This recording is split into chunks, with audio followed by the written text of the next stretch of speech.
Ah, bah bonsoir tout le monde. Bon, super victoire cet après-midi. Même si, hein, il a quand même fallu attendre la deuxième mi-temps pour qu'on se mette enfin à l'abri. Avec une équipe remaniée.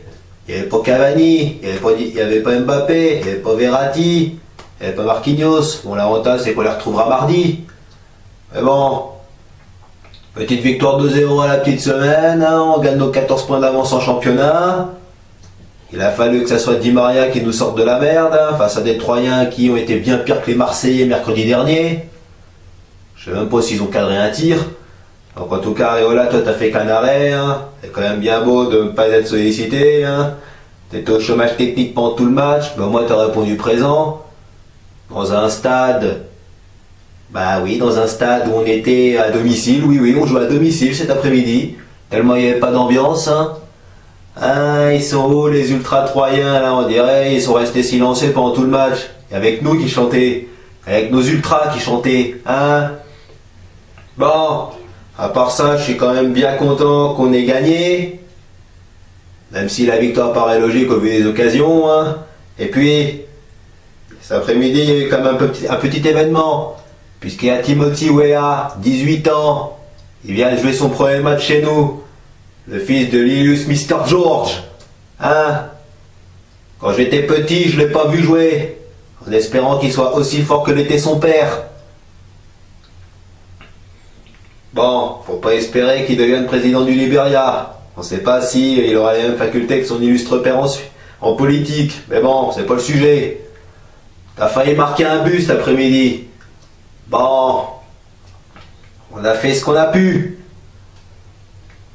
Prochain match, c'est le match, le choc qu'on attend tous. Le match retour de Ligue des Champions contre le Real de Madrid. En ce moment, ils sont un petit peu plus en forme qu'au match aller. Parce qu'il paraît, il y aura Kroos et Modric qui vont pas jouer. Mais c'est pas une raison.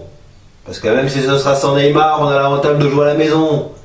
Et là, je veux des guerriers, je veux vous montrer à l'Europe que vous en voulez. Et que vous êtes capable de les éliminer parce qu'on a le potentiel pour les éliminer. Il faut juste être réaliste. Et je pense qu'avec le public, on va jouer à 12 mardi. On va jouer à 12. Et là, il peut y avoir le feu. On peut se qualifier. Mais il va falloir être réaliste, contrairement à l'aller.